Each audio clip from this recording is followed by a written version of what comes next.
On commence par une excursion en passant devant la Porte des Indes, construite en 1920 lors de la venue du roi George V. À l'époque, c'était l'endroit par où on entrait dans la ville de Mumbai. On arrivait en bateau, on arrivait sûrement pas en avion, ça c'est sûr à l'époque, et on entrait dans la ville par cette porte.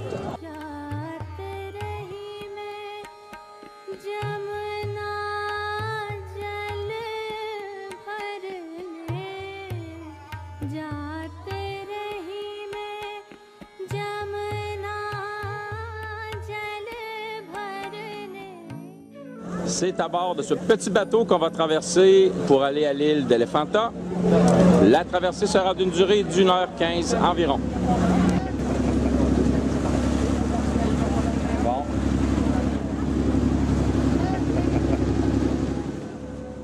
L'île d'Elephanta, dont la superficie est de 4 km², a été nommée ici par les explorateurs portugais au XVIIe siècle, car ils ont trouvé à l'entrée une sculpture d'éléphant taillée à même la roche.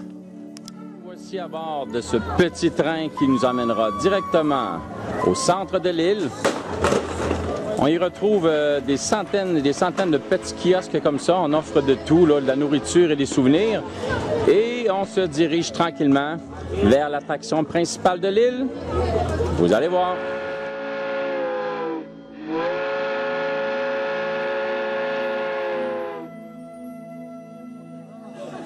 Il y a 120 marches à monter comme ça. 120? Ah, je suis capable. Tu aurais dû prendre la chaise là-bas à 50$. Ah, c'est sûr. On pouvait aussi prendre une chaise avec 4 porteurs pour l'équivalent de 40$.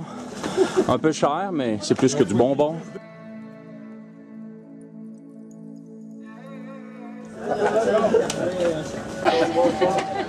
Je suis tout relax avec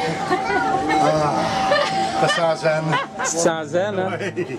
À cause du truc qui fait du bruit relax? C'est ça. Alors, comme vous pouvez voir ici, il y a des centaines de singes comme ça qui viennent voler nos bouteilles d'eau. Il y en a un ici qui boit de l'eau, qui a volé la bouteille d'un touriste. Celui-là se relaxe, il y a un peu un coup de soleil.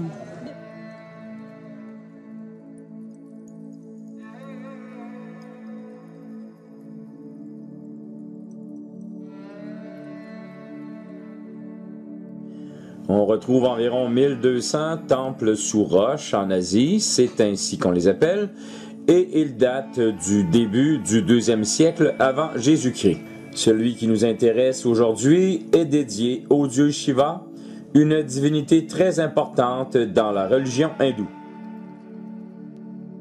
Alors Shiva étant le dieu qui protège les gens contre le mal, on le voit ici en train de combattre un démon avec une coupe à la main servant à recueillir le sang du diable, car chaque goutte pouvait générer un nouveau démon. On voit également ici Shiva qui représente la création. On la voit en mi-homme, mi-femme. Et également Shiva qui porte dans son turban le fleuve, le Gange, qui était autrefois dans les cieux et qui a été placé sur terre par Shiva en défaisant son turban. C'est la raison pour laquelle d'ailleurs ce fleuve est sacré.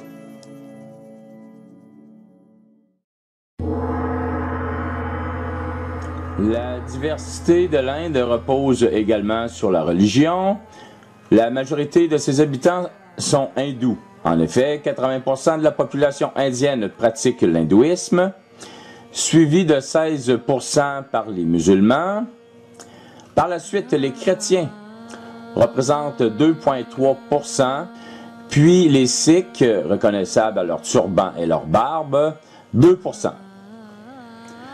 Enfin, les bouddhistes, les jaïns, les parsis et autres comptent environ 1,9% de la population indienne. Les hindous sont polythéistes, c'est-à-dire qu'ils croient en plusieurs dieux, qui ne sont en fait que les différentes facettes d'une seule entité, le Brahma. Croyez-le ou non, il y a plus de 30 millions de dieux aux Indes. Mais voici les principaux qui sont vénérés par les hindous. Il y a donc le principal, le créateur du monde, Brahma, Shiva, le dieu protecteur et destructeur, sa femme, Parvati, qui personnifie le principe féminin suprême. Il y a également Ganesh, le fils de Shiva et de Parvati, qui apporte la chance et écarte les obstacles. On retrouve également Kali, la déesse de la mort, qui décapite les démons.